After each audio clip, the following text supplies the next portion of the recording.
Bonjour à tous. Voici ce à quoi pourrait ressembler notre prototype de grue flottante. Pour décrire les mouvements de la grue lorsqu'elle soulève et déplace un élément d'éolienne, nous allons devoir décrire ce système de manière simplifiée, en ne gardant que les éléments importants dans notre modèle. Le choix de ces éléments à garder va évidemment dépendre des hypothèses que nous allons faire pour modéliser le mouvement de la grue. Par exemple, nous pouvons considérer le système illustré ici comme étant composé de 3 parties uniquement. La plateforme flottante de masse M1, la grue de masse M2 et le cylindre à transporter de masse MC. Notre objectif est de déterminer l'inclinaison de la grue flottante lorsque le cylindre est déplacé d'une distance d. Nous avons ainsi identifié les éléments importants de notre modèle. Voyons maintenant comment schématiser cela.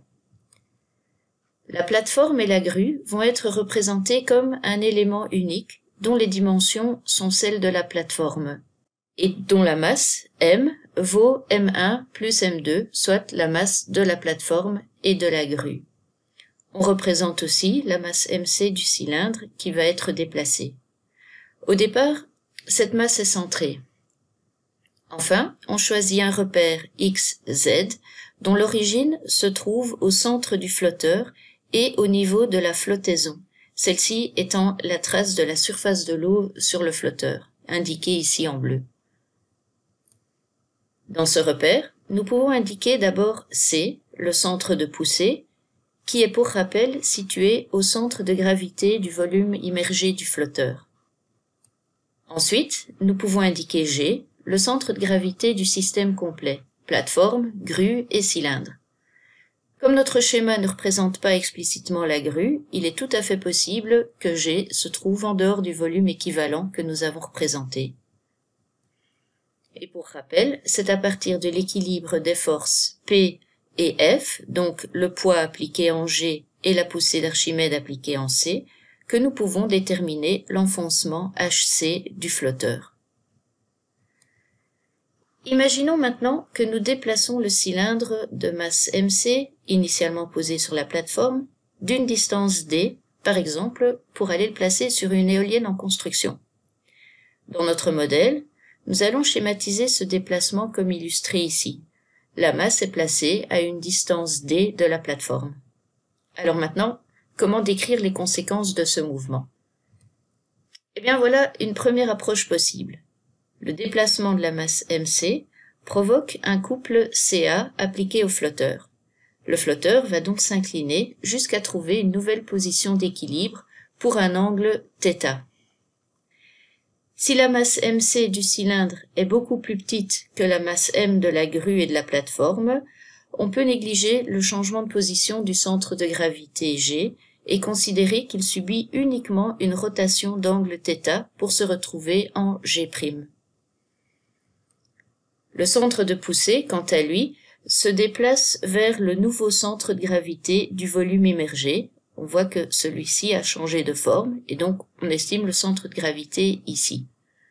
Il se retrouve donc en C'. Un couple de redressement CR résulte de ce mouvement. Il est égal au poids du flotteur P multiplié par la distance horizontale entre les nouveaux centres de gravité et de poussée, cette distance qui est indiquée ici. Alors pour avoir l'équilibre, il faut que ce couple CR soit égal au couple CA dû au déplacement du cylindre.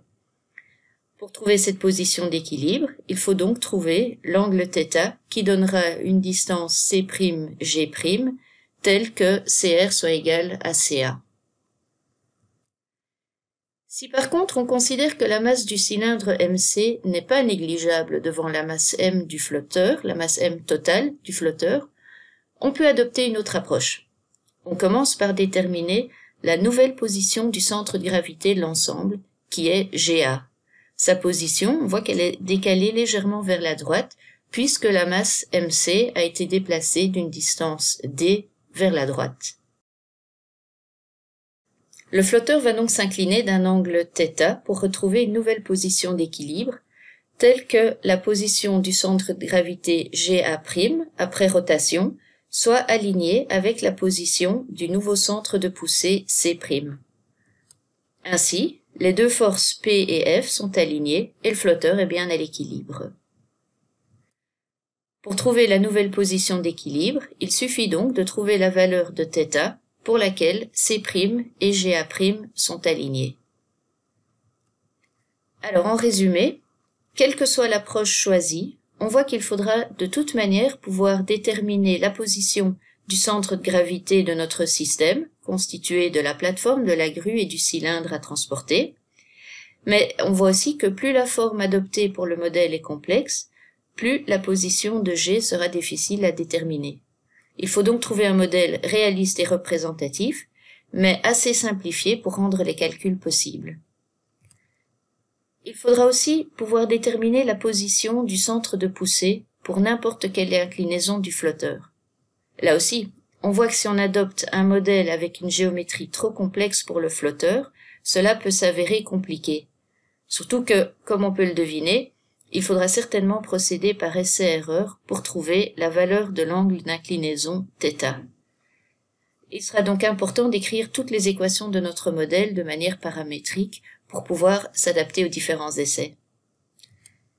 Il existe évidemment encore bien d'autres modèles possibles, plus complexes, par exemple pour décrire le mouvement d'oscillation du flotteur en fonction du temps, jusqu'à sa stabilisation vers sa nouvelle position d'équilibre.